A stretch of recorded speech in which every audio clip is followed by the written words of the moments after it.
Hey guys, welcome to Made by Pico. This week I want to change it up a little bit and talk design tips. Now for those of you who don't know, I actually went to school for interior design, so I thought it'd be really great to share with you some tips that I learned along the way. With a lot of us redecorating due to COVID, I think it's good to get ahead of the mistakes that a lot of us commonly make.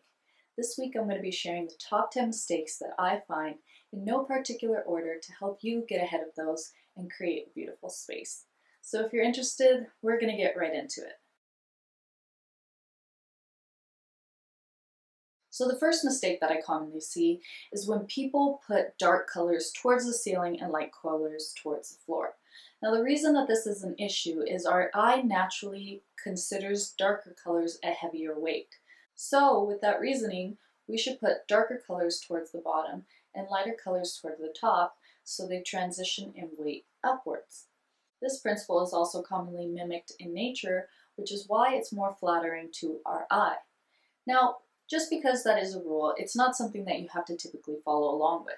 You're still more than welcome to put dark colors on the ceiling and swap it up, but it tends to be more of an avant-garde or statement look, and if you're not going for that, it will create some challenges, which can actually end up making your space feel smaller, or cramped, or even darker, so it's best to avoid that. The second design mistake that I see happen a lot is people will buy either a lot of bulky furniture or a lot of lightweight furniture. And when I say this, I don't mean the actual weight of the furniture.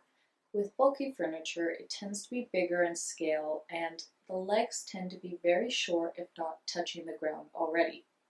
With lightweight furniture, it tends to be pieces that have legs that are high off the ground, giving visual space between where the floor starts and the furniture piece begins. If you have too much of the bulky ones, it can weigh down your room and create a sense of heaviness that you won't be able to explain.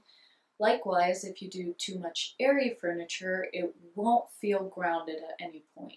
So, it's important to mix and match these pieces. An example of this is having a couch with little to no legs and a big frame, and then to balance this out, we're going to pick a coffee table or side table that has legs that are high off the ground in order to create the visual space needed to create the flow within the room. The third mistake that I commonly see is people putting their furniture right up against the walls. This is especially becoming popular as we're getting more open space floor plans. Now, I know that it's very comfortable to put a couch against a wall. However, when we have these open spaces, it's crucial that we get a little bit creative with where we're putting our furniture in order to create different spaces among a larger open space. A way that we can do this is actually taking a piece of furniture, such as a couch, and making it create a subconscious wall or separator in the different spaces. This is why it's very common to find a couch in the middle of the room, typically sometimes styled with a cabinetry behind it in order for functionality and also storage space. So the fourth mistake that I see a lot of people do, this is most commonly found in people's bedrooms, is buying furniture that is different heights. So when I say this is commonly done in bedrooms, you'll typically see people do this with their night tables or their night lamps.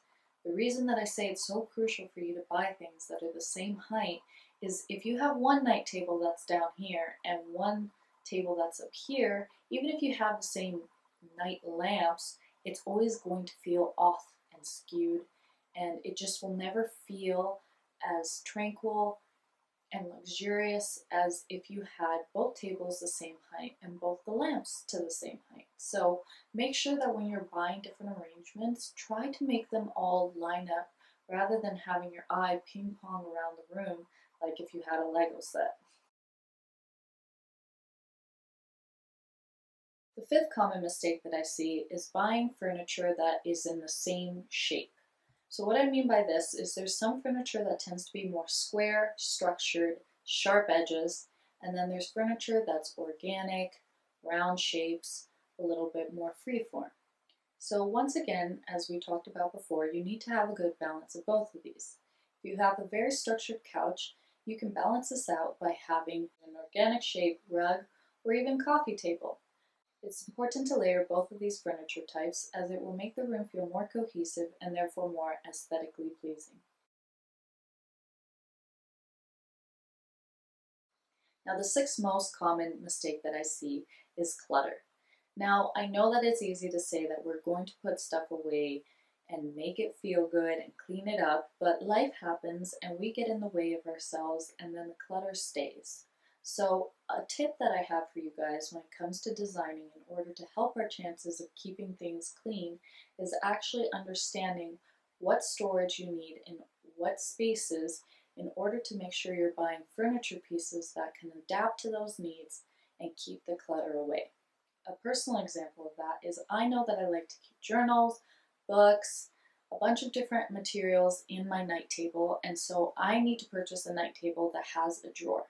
As much as I like mirror ones that are very cute, they have no storage, and if I don't have one with a drawer, all of that stuff that I like to keep by my table will end up on top or below, and that will create visual clutter every time I enter my room. Design mistake number 7 that I commonly see is having too many focal points in your room. It's easy when you go shopping to find a lot of things you love. The problem with this is if you have a lot of statement pieces that you love, when you put it all together, a lot of them will begin to compete with each other when you put them in the same space and therefore make a subconscious unrest because you won't know what you're focusing on. The eighth mistake that I commonly see is people not centering their furniture pieces. So what I mean by this is your dining table should always be centered underneath your main light. As well, if you have a couch, you should center your painting to that couch or your coffee table to that couch. This small little step will show extra care and attention and will make your room feel nicer and put together in the end. The ninth mistake that I commonly see is people buying too much furniture. Now, I know when we see in magazines sometimes where we take inspiration, they have two side tables, a coffee table, a rug, maybe a lounge chair, maybe a couch, maybe some extra throws, a basket to keep those throws, everything added on top. And while those things can look very good in that space, it doesn't always mean that you have that same amount of space to fit all of those things in your space. Therefore, it's important to measure, measure, measure when you go to buy your furniture. There's nothing worse than getting home and having a couch that just feels gigantic in comparison to your space. My main key when it comes to creating a beautiful space is the more walkway and space you have in between everything, the more natural and organized it will look. You want your things to feel like you can easily maneuver through your living room space or whatever room you're creating, rather than looking at it and feeling like it's all tight and compressed with one another. Finally, the 10th mistake that I commonly see is people not making a mood board. Now, the reason I bring this up is it's really important to have a design plan before you start creating a room.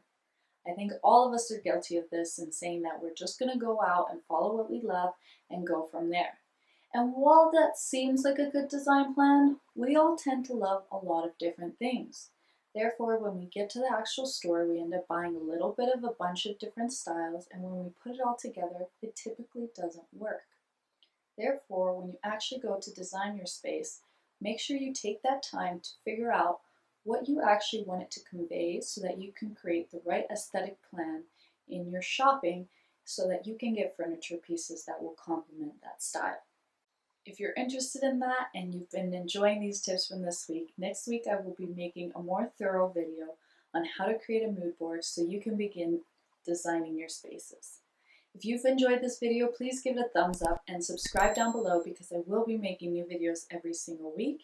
And until next week, I can't wait. Have a great one and take care. Bye.